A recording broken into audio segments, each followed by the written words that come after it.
gem. I probably eat here about 3 times a week, so it's delicious, right? How did that happen? But first of all, money comes easy. Impact is so important.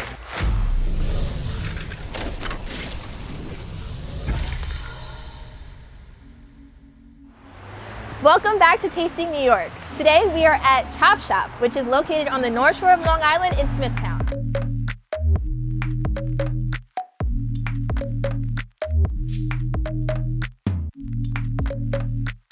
Most known for their delicious skirt steaks and their gourmet desserts, I am confident that Chop Shop regulars will agree when I say you will not be disappointed. Speaking of Chop Shop regulars, today I'm meeting up with Paul Musso, a real estate agent with Realty Connect USA. But before we learn more about Paul, let's meet up with the rest of the staff.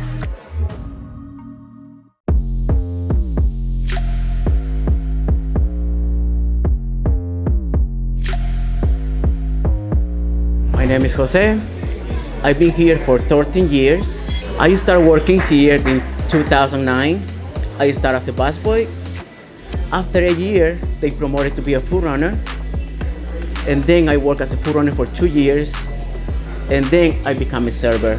Throughout the years, I learned how to be confident of myself, like talking to people, because my customers are very important for me. And as a server, I love to take care of people. I love to make people happy and always with a smile. Environment is like family style. We have very good drinks, good food, and the atmosphere is great.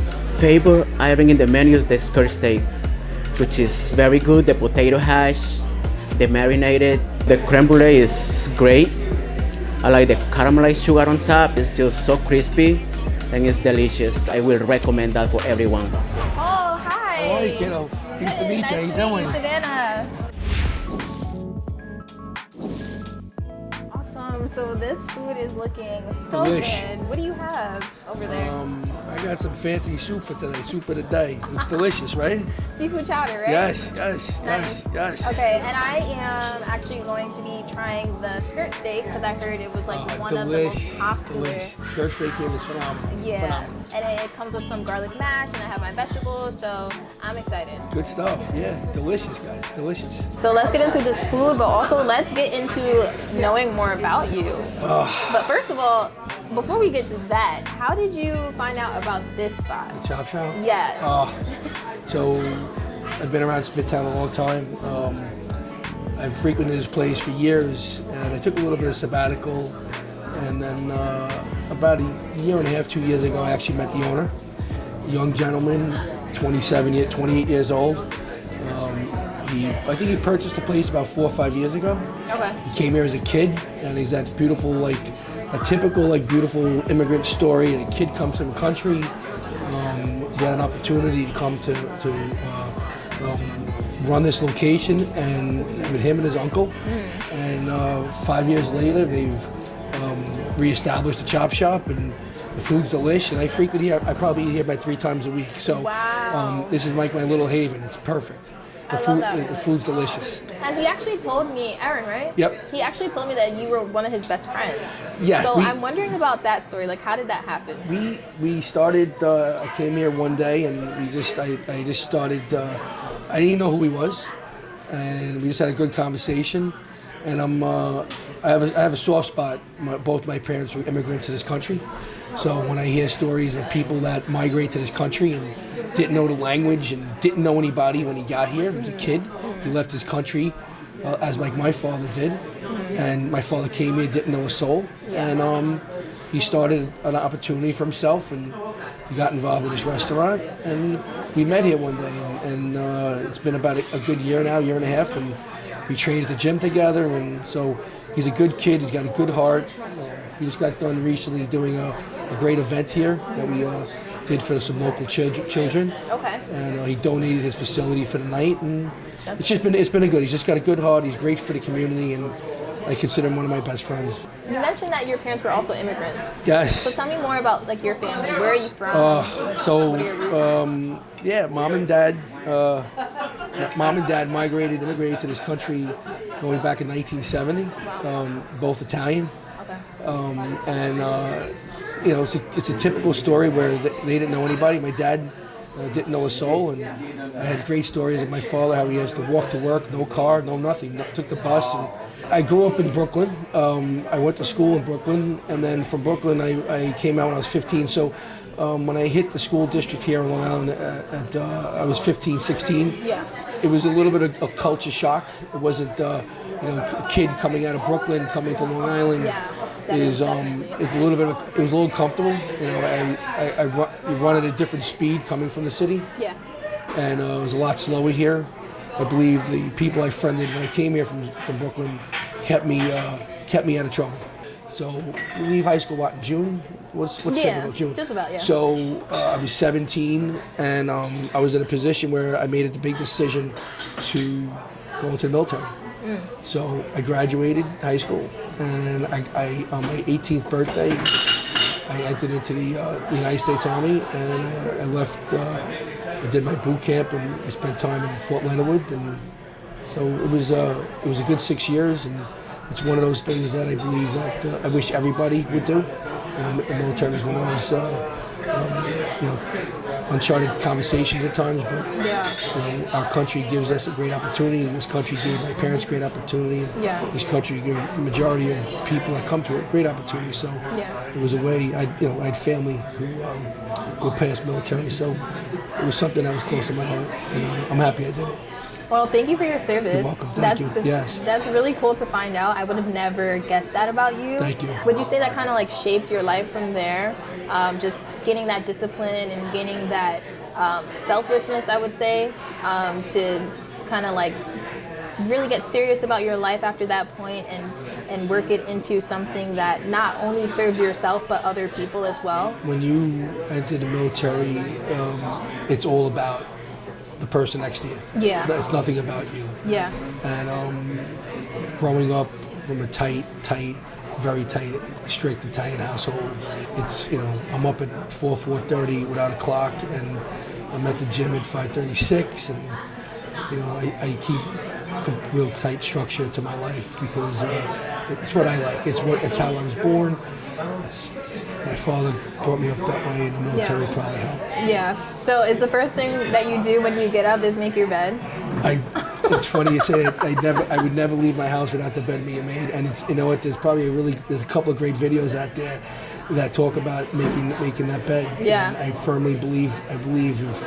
If you make your bed every day, it is true. It's one thing you do get done, and it leads you to the opportunity of building on that. And when you come home at night, my opinion, there's nothing better than taking down the pillows, undoing that bed, and tucking yourself in. Yeah, and it's also just a really good habit to have, and it does set the tone for the rest of the day. Completely. And for your life.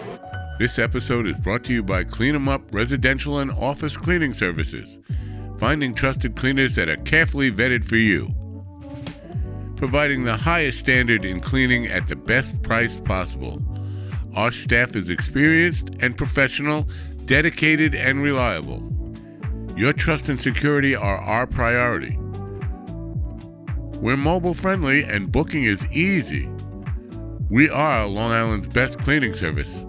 Call 631-467-3148 or visit cleanemupli.com today. Now I want to kind of shift into talking about your real estate career, because to do what you do, I can only imagine how much discipline it takes and how much self-motivation it takes to get up and do it every single day without somebody telling you this is what you need to do. You know what I'm saying? Good point. So, share a little bit about your journey with real estate. So I'm going on my 23rd year, and I got into the business solely. I was in a position where I was with family who was buying and selling real estate. That's how I started. And I love the process of it. I love the opportunity of meeting different people. And in 23 years and almost 2,000 units later, I've met some amazing people. A lot of people have become real close friends of me and my family. Some people I can tell you I've known for probably over 12, 15 years, before one client specifically. Yeah. It's a great feeling when you are able to help somebody attain their goals. Yeah. And that kind of helped me get from just doing regular residential real estate to development work and grow from there. But I think the biggest thing that's helped me is that I made it about an opportunity to help somebody. Yeah. And I believe when you focus on the other person, yeah, you do it to make a living for your family, but I hate when money comes easy when you focus on what needs to get done. Right. And I've always been doing it for myself. I try to have my team believe in that process as well. Just focus on the customer, the client, and everything else will follow. Just like me meeting this gentleman here. Yeah. You focus on somebody else, and typically, something positive will fall in your lap. It always does. Right. What a gem. I'm sorry, I'm not going to talk your head off too much. No. You haven't even touched your seat. No, so. all good. So can you tell us a little bit more about Smithtown? I did my research and I kind of found a couple of cool fun facts, but I feel like you're a native here, so, well, not a native, but you spent a lot of time here. Yeah. So, do you know like some more stuff that we can learn? So you have Smithtown town is comprised of 6 different hamlets. You have 3 villages, and ultimately there's 24 parks that are run by the township of Smithtown. So we have, I think, more parks than probably majority of townships out there. The beaches here are second to none. They're tremendously, they're really clean. It's a good sales point. When you're selling a product and you're selling a town, and you're selling the schools, and you're selling the beaches, and you're selling the community. The town itself, meaning the town employees, the government within the town of Smithtown, has always been very proactive in their community. We just lost a couple of years back Supervisor Vecchio, may he rest in peace. Wow. He ran this town for 40 years. He has been the longest running supervisor in the entire country. The Ed who worked on, who just came in, has done a tremendous job in proactively working a lot of redevelopment in the town. I think it's important for us, as in our business as being realtors, to understand what goes on in the community and why people would want to come here, and more importantly, educate people. Like, what are the things what does this town have to offer? Yeah. Obviously you have great restaurants. The Chop Shop here has been phenomenal. But you want to educate more about the community and the towns and what the town has to offer you. If I could leave this conversation with you, if I could leave you better than how you met me, I did something positive. And if the world could do that for each other, it's just to be a better place to live. So I'm noticing a trend with a lot of people in the real estate industry, and I respect it because I've never gotten the opportunity to know real estate people on this level as much as I have while doing this show. And I can honestly say that you guys, impact is so important for you. It's about also, yes, serving people, because you're helping people buy and sell homes. And it comes with the territory, but also walking away from it with impact, knowing that you made a difference, right?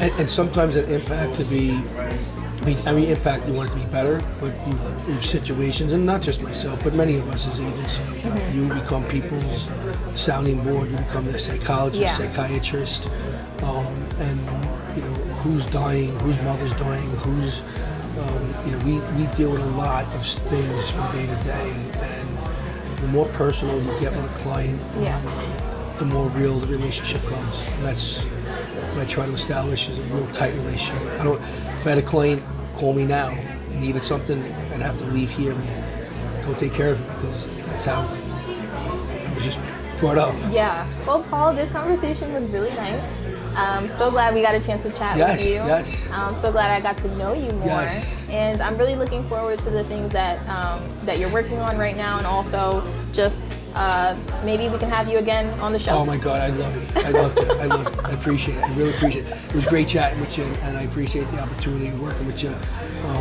It was good to know you. We got some time to chat prior to this starting, so I'm glad I got to know a little more about you. Thank you so much. All right, thank you for having me. So thank you to Chop Shop for having us, right?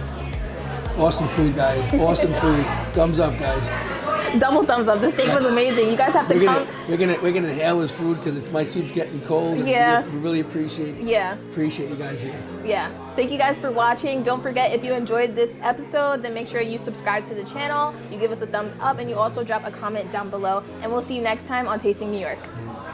Peace.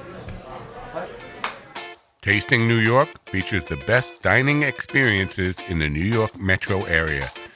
If you would like to be a guest or are a restaurant owner that wants to see your business featured on a future episode, call 631-319-3824 or write to info@epmstudios.com.